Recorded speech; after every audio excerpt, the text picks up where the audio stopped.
Mahalaga na kahit galit ka, matuto ka pa ring magpatawad at magpatuloy. Dahil kung nananatili ka sa iyong galit, may gagawin kang pagsisisihan mo. Ano man ang gagawin nating masama sa ating buhay, hindi na natin ito mababawi. Wala tayong mababago sa ating nakalipas.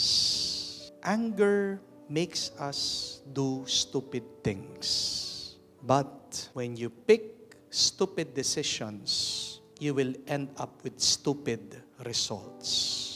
And when somebody takes revenge, it starts a cycle of violence. Kaya nga, paulit-ulit yung pananakit kasi merong gantihan.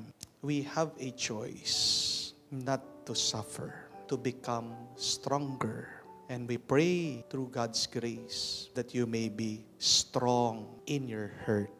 Because by being stronger, you can do God's will. And by doing God's will, you will become more blessed in your life.